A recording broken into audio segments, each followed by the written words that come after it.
कि आप जिस दुनिया में रह रहे हो वो सच में एग्जिस्ट करती है या फिर ये आपकी एक कल्पना है। So hey everyone, welcome back. हाजिर हूँ आपके लिए लेकर एक बहुत ही amazing romantic mystery thriller movie की एक्सप्लेनेशन जिसका नाम है पाली रोड। ये फिल्म साल 2015 में रिलीज़ हुई थी एंड इसकी IMDb रेटिंग है 7.2 stars out of 10 which is pretty good. Also ये फिल्म की कहानी रियल इवेंट से इंस्पायर्ड होकर लिखी गई है जिसका रेफरेंस मैं आपको एंड में दूंगा। Now before heading forward, it's a request कि अगर आपको ये वीडियो पसंद आती है तो प्लीज़ वीडियो को लाइक करके कमेंट्स में येस लिख दीजिए। साथ ही चैनल को सब्सक्राइब करके बेल आइकन भी प्रेस कर दीजिए। Now with no further delay, let's begin.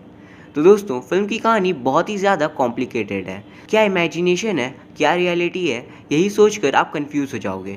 इस वजह से मूवी नरेशन के बाद डिटेल में मैं सारे डाउट्स को क्लियर कर दूंगा। तो अब बढ़ते हैं कहानी की ओर। फिल्म की शुरुआत में हम लिली नाम की डॉक्टर को ऑपरेशन करते हुए देखते हैं।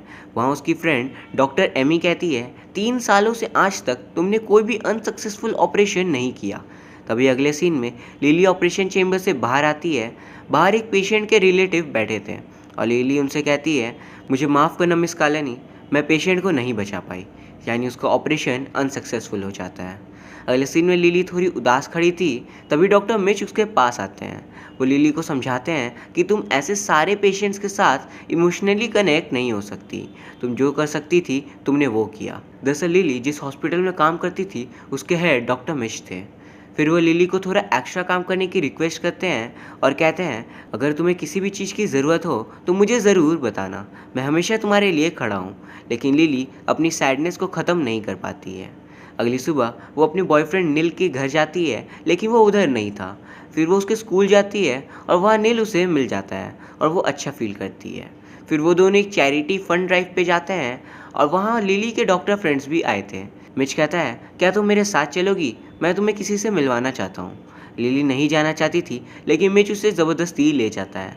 मिच उसे डॉक्टर किम से मिलवाता है और अचानक वो लिली के वेस्ट पे हाथ रखता है और ये देख नील को बिल्कुल अच्छा नहीं लगता। कुछ देर बाद नील इस बारे में मिच से बात करता है तो मिच कहता है, तुम लिली के साथ रहना डिज़र्व नहीं करते, लिली मेरे साथ खुश रहेगी। तभी लिली वहाँ जाती है और मिच वहाँ से चला जाता है। नील लिली से कहता है, ये बंदा मुझे बिल्कुल पसंद नहीं।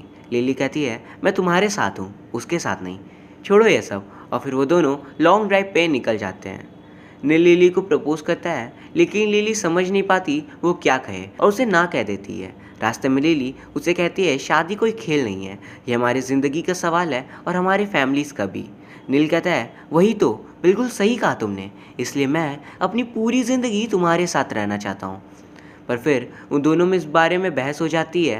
नील कार चला रहा होता है पर उसकी नज़रें लिली की ओर थी और तभी अचानक उन दोनों का एक्सीडेंट हो जाता है। नज़र हटी, दुर्घटना घटी। अगले सीन में हम देखते हैं लिली बेड में सो रही थी। जब उसकी आंखें खुलती है तो वो मिच को देख पाती है। मिच किचन में सब्जियां काट रहा होता है और वो लिली से पूछता है, तो क्या खाओगी ब्रेकफास्ट में। लिली हैरान होकर कहती है, ये कौन सी जगह है और मैं कहाँ पे हूँ। मिच कहता है, तुम ठीक तो हो, ये क्या मजाक है। लिली कहती है, मजाक, ये क्या कह रहे हो तुम, और नील किधर है। तभी एक बच्चा लिली को मॉम मॉम कहता आता है पर वो उसे खुद से दूर कर देती है और कुछ भी समझ नहीं पाती आखिर हो क्या रहा है, और वहाँ से अपने कमरे में वापस चली जाती है एंड दरवाज़ा लॉक कर लेती है। मिच बाहर से चिल्लाता है, गेट खोलो, लेकिन इसी बीच लिली टेंशन में बेहोश हो जाती है। बेहोशी में वो याद करती है कि कैसे नील अपने एक स्टूडेंट को उसके पास चेकअप के लिए लाया करता था और उसके बाद वो पूरे दिन हॉस्पिटल के बाहर लिली का वेट करता रहता था ताकि वो उसे लंच के लिए पूछ सके। लिली मना कर देती है लेकिन वो उसे किसी तरह मना लेता है। अब हम देखते हैं लिली को होश आता है और डॉक्टर किम उसके मेंटल कंडीशन को समझने की कोशिश कर रहे थे। वो पूछते हैं, क्या तुम्हें याद है तुम्हारी शादी और तुम्हारे बच्चे के जन्म के बारे में। अच्छा ये सब छोड़ो, ये बताओ कल क्या करा था तुमने लिली। लिली कहती है, कल तो मैं नील के साथ थी, हमारा एक्सीडेंट हुआ था और पता नहीं अब मैं यहाँ कैसे हूँ और किसी को भी इस बारे में याद क्यों नहीं। किम कहता है, 4 हफ्तों पहले तुम्हारा एक्सीडेंट हुआ था और तुम अकेली कार चला रही थी और तुम्हारी एक ब्रेन इंजरी हुई है जिसकी वजह से तुम एमनेशिया से सफ़र कर रही हो। तो दोस्तों, दरअसल एमनेशिया एक ऐसे कंडीशन को कहते हैं जिसमें दिमाग पुरानी मेमोरीज को कुछ समय के लिए भूल जाता है। फिर डॉक्टर किम बताते हैं, जो सारी पुरानी मेमोरीज तुम भूल गई हो उसके बदले तुम्हारा ब्रेन न्यू मेमोरीज जनरेट कर रहा है, जिससे जो लॉस्ट मेमोरीज के कारण हॉलो स्पेसेस बने हैं वो फिर से भर जाएं। लेकिन लिली नाराज़ हो जाती है, आखिर नील सिर्फ एक इमेजिनेशन कैसे हो सकता है। एज अ वेयर हमें लगता है स्टार्ट ऑफ द मूवी में मिच ने नील से कहा था लिली सिर्फ मेरी है और डॉक्टर किम भी मिच का दोस्त है। तो क्या मिच कोई खेल खेला था या फिर ये सच में एक रियलिटी है? चलिए जानते हैं। आगे दिखाते हैं किम लिली को कुछ दवाइयाँ देता है और पूछता है आखिर तुम्हें मेरे पास किसने लाया? वो कहती है मिच ने, लेकिन वो मेरा बॉस है ना कि हस्बैंड। अब रात हो चुकी थी। मिच लिली से रिक्वेस्ट करता है प्लीज़ मेडिसिन टाइम पे ले लेना। उसके बाद लिली इंटरनेट पे सर्च करती है नील प्लस पाली रोड, क्योंकि नील का घर पाली रोड पे था पर इंटरनेट पे कोई भी रिजल्ट्स नहीं आते। वो फिर तुरंत अपनी मॉम को फ़ोन करती है। फ़ोन पे उसकी मॉम कहती है इतनी रात तक तुम जगी हुई क्यों? क्या तुम्हें सुबह जेम्स के लिए नाश्ता नहीं बनाना? और मिच किधर है? तो ये सुन लिली थोड़ी हैरान हो जाती है। फ़ोन को रख लिली रोने लगती है, आखिर उसके साथ हो क्या रहा है। तभी मिच वहाँ जाता है और उसे कहता है सो जाओ, तुम्हें थोड़ा ठीक लगेगा। अब हम देखते हैं कि लिली नील के साथ हवाई आइलैंड्स में है और वह बहुत मज़े कर रहे हैं दोनों, और नील उसे एक हवाई डांसर्स की मॉडल गिफ्ट देता है। अगली सुबह लिली की आंखें खुलती है और हम देख पाते हैं वो मिच के घर पर थी। फिर वो जाकर फ़ोटो एल्बम देखती है जिसमें वो मिच और जेम्स के साथ थी। फैमिली के जैसे उन्होंने फ़ोटो खिंचवाया था, लेकिन लिली को ऐसा कुछ भी याद नहीं था। वो फिर अपनी फ्रेंड डॉक्टर एमी से मिलने जाती है और एमी समझाती है कि तुम्हें जो भी लग रहा है ये तुम्हारी हेलुसिनेशंस हो सकती है। येट तुम्हारे पास अच्छा हस्बैंड है, जेम्स जैसा प्यारा बच्चा है, एक परफेक्ट लाइफ है तुम्हारे पास, और तुम ये क्या सोच रही हो? लिली कहती है फिर ये सब मुझे झूठ क्यों लग रहा है? लिली एमी से रिक्वेस्ट करती है उसके साथ कहीं चलने को। लिली उसे नील के घर पे ले जाती है जिसे हमने स्टार्टिंग में देखा था, और कहती है ये है मेरा रियल घर, लेकिन उस घर को लकड़ी से सील कर दिया गया था। लिली सील तोड़ने की कोशिश करती है पर डॉक्टर एमी उसे कहती है ये तुम क्या कर रही हो, ये किसी और का घर हो सकता है। लिली कहती है तुम्हें याद नहीं ये जगह? एमी कहती है नहीं, मैं तो यहाँ पहली बार आई हूँ। लेकिन फिल्म की शुरुआत में दिखाते हैं एमी और नील की अच्छी दोस्ती थी और लिली और एमी तो बेस्ट फ्रेंड्स थे, तो एमी को इस जगह के बारे में क्यों नहीं पता है? ऐसा कैसे हो सकता है? फिर लिली कहती है प्लीज़ एमी मेरे साथ एक और जगह चलो। तो दोनों लिली के बताए हुए जगह पे जाते हैं। वहाँ पे एमी पूछती है अब ये कौन सी जगह है? तो लिली उस जगह को देख हैरान हो जाती है। ये वही जगह थी जहाँ पे नील का स्कूल था और वो स्कूल यहाँ नहीं होता है। लिली बहुत ज़्यादा डर जाती है, आखिर हो क्या रहा है उसके साथ और कौन कर रहा है ऐसा। फिर दिखाते हैं लिली बीच किनारे नील के साथ है और वो दोनों बहुत एंजॉय करते हैं और रात को इंटीमेट होते हैं। उसके बाद जब लिली सुबह जागती है तो वो अपने ऊपर एक हाथ देखती है और बहुत खुश हो जाती है कि ये नील का हाथ है, लेकिन वो मिच का हैंड होता है। मिच कहता है मैं ये देखने आया था तुम ठीक तो हो ना? तो लिली वहाँ से जेम्स के रूम में चली जाती है। वहाँ उसे वही हवाईन डांसर्स की मॉडल मिलती है जो कि नील ने उसे दिया था। वो उस मॉडल को अगले दिन डॉक्टर किम के पास लेकर जाती है, उसे बताती है ये मॉडल तो मुझे नील ने दिया था, तो मिच के घर पे ये कैसे आ गया? किम कहता है शायद तुम्हारे ब्रेन ने सिर्फ इस चीज़ की फॉल्स मेमोरी बना ली हो। तो लिली कहती है आप कहना चाहते हो मुझे कुछ भी याद नहीं रहता और जो रहता है वो दुनिया के लिए एक झूठ है। फिर किम पूछता है चलो कल के बारे में बताऊँ, कैसा रहा था कल का दिन? पर लिली कुछ भी नहीं बताती। किम कहता है आज सुबह हमने डॉक्टर एमी से बात करी थी और हमें पता चला तुम किसी और के घर को अपना घर समझ रही थी। तभी लिली डर जाती है और गुस्से में कहती है हम? इसका क्या मतलब हुआ? तुम्हारे साथ और कौन कौन मिला हुआ है? किम उसे कहता है तुम डरो मत, मैं तुम्हारे साथ हूँ, मैं तुम्हारी हेल्थ के लिए टेंस्ड हूँ, मुझे इसलिए तुम्हारे बारे में पता करना पड़ा कि मुझे तुम्हारी फिक्र है। पर लिली वहाँ से भाग जाती है। वो उस मॉडल को देख कुछ सोचती है और हम देख पाते हैं वो पाली रोड के लिए निकल जाती है। वहाँ पहुँचकर लिली इन्वेस्टिगेट करती है तो उसे नील की रिंग मिल जाती है जो वो लिली को प्रपोज करते वक्त देना चाहता था। यही नहीं, वहाँ उसे नील की आवाज़ें भी सुनाई देती है, पर जब वो उसका पीछा कर रही थी तो वो वहीं गिर जाती है। अगले सीन में हम देखते हैं लिली के पेरेंट्स उससे मिलने उसके घर पे आते हैं और नील को देख वो शॉक हो जाते हैं। वो उसे पूछते हैं तुम क्या कर रहे हो लिली के घर में? वो बिना शादी के तुम्हारे साथ रह रही है। तभी लिली मार्केट गई हुई थी और जब वो वापस आती है तो लिली की मॉम कहती है तुम्हारे मॉम और डैड अपने सैक्रिफाइस कर तुम्हें अमेरिका डॉक्टर बनने भेजा है और तुम यहाँ पे लव स्टोरी बना रही हो। अब हम देख पाते हैं अचानक लिली को होश आता है, मतलब वो उस समय पाली रोड के जंगल में गिरकर बेहोश हो जाती है और नील और उसके पेरेंट्स वो सब उसकी एक कल्पना थी, एक सपना। अभी वहाँ एक लोकल पुलिस ऑफिसर उसकी हेल्प के लिए आता है और वो उसे बताती है यहाँ पे मैं और मेरे बॉयफ्रेंड नील का एक्सीडेंट हुआ था। और फिर उसे अचानक याद आता है रिंग किधर गई, और जब वो रिंग ढूंढने की कोशिश करती है उसे रिंग नहीं मिलती। अगले सीन में वो मिच के घर पर पहुंचती है और उसे पुलिस वहाँ लेकर आए थे और वो लोग मिच से पूछते हैं ये नील कौन है और तुम दोनों के भी सब ठीक तो है? मिच कहता है हाँ, और फिर ऑफिसर्स वहाँ से चले जाते हैं। फिर मिच लिली से बात करता है, आखिर मैं इतना बुरा हूँ क्या, तुम्हें मैं याद ही नहीं?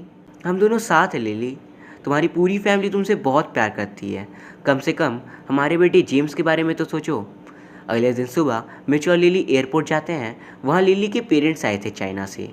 मिच बहुत ही केयरिंग था उसके पेरेंट्स की तरफ, और ये देख लिली को अच्छा लगता है। घर पहुंचकर लिली और उसकी मॉम कुछ बात करते हैं, तभी उसे एक म्यूज़िक सुनाई देता है। फिर वो जेम्स को खाने के लिए पूछती है, और अब ऐसा लग रहा था मानो जैसे लिली मिच और जेम्स को अपनी फैमिली के तौर पर एक्सेप्ट करने लगी हो। तभी उसे जेम्स के रूम में एक रेडियो मिलता है, और उसी में वो म्यूज़िक बज रहा था। सारे डिनर टेबल पे होते हैं, और डॉक्टर एमी और डॉक्टर किम भी इनवाइटेड थे डिनर पे। जेम्स के लिए सबने प्रेजेंट्स लाए थे, तो जेम्स एक प्रेजेंट को खोलता है, और उसमें वैसा ही हवाईन मॉडल निकलता है जैसा कि नील ने लिली को दिया था। और जेम्स लिली को वो मॉडल दिखाता है, और ये देखकर लिली शॉक हो जाती है। पर तभी उसकी फ्रेंड एमी कहती है, लिली तुम ठीक तो हो? और लिली कहती है हाँ बिल्कुल। उस रात लिली सबके सोने के बाद कार लेकर उस घर की ओर जाती है जहाँ पे उसे लगता था कि वो अनिल रहते थे। वहाँ जाकर वो सील तोड़कर अंदर घुस जाती है, और अंदर उसे नील का गिटार, उसका फ्लावर पॉट और उन दोनों के साथ एक फ़ोटो फ्रेम भी मिलती है। ये देखकर वो रोने लगती है और खुश हो जाती है कि नील कोई इमेजिनेशन नहीं बल्कि एक रियलिटी है। तभी वो पुलिस ऑफिसर वहाँ आते हैं और उसे पूछते हैं, ये क्या कर रहे हो तुम, यहाँ आप क्या कर रहे हो? लिली कहती है, ये मेरा घर है, ये देखो फ़ोटो। पुलिस फ़ोटो को देखते हैं और उसे फेंक देते हैं, और लिली को वापस मिच के पास ले जाते हैं। वो मिच से कहते हैं, प्लीज़ लिली का ध्यान रखो। वो उस घर में घुसकर कहती है कि ये मेरा घर है। तभी लिली के मॉम डैड भी जाग जाते हैं, और पुलिस के जाने के बाद लिली सबको बताती है कि मुझे सारे जवाब मिल गए हैं, वो मेरा ही घर है, और मैं वहीं पे अपने बॉयफ्रेंड नील के साथ रहा करती थी। मिच गुस्से में कहता है, नील तुम्हारा सिर्फ एक इमेजिनेशन है और कुछ भी नहीं, कोई नील हमारी असल ज़िंदगी में एग्जिस्ट ही नहीं करता। तब लिली की मॉम पूछती है, आखिर चल क्या रहा है? तब मिच बताता है कि कुछ भी नहीं, बस ये आजकल कुछ भी इमेजिन करने लगी है, और अभी इसकी मेडिकेशन भी चल रही है। तभी लिली कहती है, मैं कोई भी फालतू की दवाई नहीं ले रही, तुम सब मेरी बात क्यों नहीं मान रहे हो? वो गुस्से में बेकाबू हो जाती है, और अगले सीन में हम देखते हैं लिली हॉस्पिटल में है, और उसका सीटी स्कैन हो रहा है, मतलब ब्रेन स्कैनिंग, ताकि इंजरीज का पता चल सके। और हम देख पाते हैं वहाँ मिच और किम भी मौजूद थे। मिच पूछता है, लिली को आखिर हो क्या रहा है? किम कहता है, वही पता चलेगा स्कैनिंग के बाद। किम बोलता है, हमें लिली के ब्रेन को समझना होगा उसे ठीक करने के लिए। हम एज अ वे सोचते हैं, तो नील सच में एग्जिस्ट करता है या नहीं, मिच सच बोल रहा है या झूठ, और लिली ठीक है भी या नहीं, इन सब का जवाब हमें आगे मिलेगा। नेक्स्ट सीन में दिखाते हैं लिली मिच के घर पे होती है, और वो मिच और अपने पेरेंट्स की बातें सुन रही होती है। वो लोग बात कर रहे थे कि लिली को एक अच्छे ट्रीटमेंट की ज़रूरत है, और उसके पेरेंट्स उसे चाइना ले जाना चाहते थे। ये सब सुन लिली घबरा जाती है, क्योंकि उसकी कोई भी बात नहीं मान रहा था। लिली अपने बेटे जेम्स से मिलने जाती है, और जेम्स कहता है, मॉम अगर आप मुझे भूल भी जाओगे फिर भी मैं आपसे बहुत प्यार करूँगा। ये सुन लिली इमोशनल हो जाती है। जेम्स तो बच्चा है, वो बदमाश कैसे हो सकता है? और लिली के पेरेंट्स भी सही लग रहे थे, लेकिन मिच और किम में गड़बड़ लग रही थी। लिली घर से जा रही होती है, और मिच उसे रोक कर पूछता है, कहाँ जा रही हो? लिली कहती है, मैंने तुम्हारी सारी बातें सुन ली, मैं कहीं और जा रही हूँ। मिच कहता है, मैं तुम्हारे भले के लिए ही कह रहा हूँ। तभी लिली को वो नील की गिफ्ट करी हुई रिंग मिल जाती है। वो कहती है, मुझे रिंग मिल चुकी है, अब क्या कहोगे तुम कि मैं झूठ बोल रही हूँ? तुम झूठ बोल रहे हो, ना कि मैं। मिच कहता है, मैं तुमसे प्यार करता हूँ तो तुम्हारा बुरा कैसे चाहूँगा? लिली कहती है, मैं जानती हूँ कि तुम मुझसे प्यार करते हो, लेकिन प्यार छीना नहीं जाता है, और मैं तुमसे प्यार नहीं करती, सिर्फ नील से करती हूँ। फिर लिली उसी सील्ड घर के अंदर जाती है और नील को ढूंढने की कोशिश करती है, पर तभी अचानक वो बेहोश होकर वहीं गिर जाती है। और अगले ही सीन में वो अपने बेड से जागती है, और जागकर वो मिरर में देखती है, उसे नील दिखता है। फिर वो फ्रस्ट्रेशन में नील नील चिल्लाना शुरू करती है। तभी उसे जेम्स की आवाज़ आती है, तो वो उसे ढूंढने लगती है, और वो गार्डन में जाती है। तभी उसे अचानक एक इलेक्ट्रिक शॉक लगता है, और वो वहीं गिर जाती है। अब हम देखते हैं कि लिली हॉस्पिटल में है, और डॉक्टर्स उसे इलेक्ट्रिक शॉक दे रहे हैं ताकि वो जाग जाए। उसके जागते ही वहाँ किम और मिच आते हैं। किम कहता है, कॉन्ग्रेचुलेशंस लिली, तुम ग्लास्को 7 कोमा में थी। तो दोस्तों दरअसल ग्लास्को 7 कोमा का मतलब है कोमा की ऐसा स्टेज जिसमें ब्रेन को बहुत ज़्यादा इंजरीज हुई हो। फिर अचानक वहाँ पे लिली के मॉम और डैड उससे मिलने आते हैं। वो सिर्फ नील नील कहती है। उसके पेरेंट्स उसे वो रिंग देते हैं और कहते हैं एक्सीडेंट साइट पे सिर्फ ये रिंग मिली थी। और लास्ट सीन में हम देखते हैं लिली व्हीलचेयर पे समुंदर किनारे बैठी है। And here the film ends. ना दोस्तों, मैं जानता हूँ आपके मन में काफ़ी सारे डाउट्स होंगे, तो मैं आपको सब कुछ क्लियरली समझाता हूँ। ये कहानी है लिली की, जिसका बॉयफ्रेंड था नील। जब वो उसे प्रपोज करता है, वो उसे एक्सेप्ट नहीं कर पाती और बातों ही बातों में उनका एक्सीडेंट हो जाता है। जब लिली की आंखें खुलती है, उसकी पूरी दुनिया बदल जाती है। उसकी शादी उसके बॉस मिच से हो चुकी थी और उनका जेम्स नाम का बेटा था। पर जब वो इन्वेस्टिगेट करती है अपनी एक्सीडेंट के बारे में, उसे नील से रिलेटेड एविडेंस मिलते हैं, पर उसका यकीन कोई और नहीं करता। पर जब वो नील के पाली रोड वाले घर पर पहुंचती है, वहाँ वो बेहोश हो जाती है। उसकी आंखें हॉस्पिटल में खुलती है, जहाँ उसे डॉक्टर्स ट्रीट कर रहे थे। तो बेसिकली नील मारा जाता है और मिच के साथ शादी और जेम्स नाम का बेटा एक ऑल्टरनेट रियलिटी था, जिसे वो सिर्फ इमेजिन करी थी कोमा में। दरअसल कोमा में ह्यूमन बॉडी अनकॉन्शियस हो जाता है, बट हमारा ब्रेन अलग अलग रियलिटी को कंसिडर करता है। पर जब एक सडन शॉक लगता है, तो उसकी आंखें खुल जाती हैं। एंड यही थी इस फिल्म की कहानी। ऑल्सो इस फिल्म को बनाने के पीछे का मोटिव था पाली रोड की सच्चाई को इन्वेस्टिगेट करना। दरअसल पाली रोड एक असली जगह है हवाई आइलैंड्स में, और वहाँ कई सारे मिस्टीरियस इवेंट्स हो चुके थे, और उसे इंस्पायर्ड होकर ये कहानी बनाई गई है। फिल्म की कहानी काफ़ी यूनिक और इंटरेस्टिंग थी, बट एक्टिंग परफॉर्मेंस उतने अच्छे नहीं थे। बट ओवरऑल आप इसे एक बार ज़रूर इन्जॉय कर सकते हो, एंड लिंक आप इंस्टाग्राम पे आकर ले सकते हो। बाय द वे दोस्तों, उम्मीद करता हूँ आपको ये वीडियो पसंद आई होगी। अगर हाँ, तो प्लीज़ वीडियो को लाइक करके कमेंट्स में यस लिख दीजिए। साथ ही चैनल को सब्सक्राइब करके बेल आइकन भी प्रेस कर दीजिए। Thank you so much for watching. See you soon.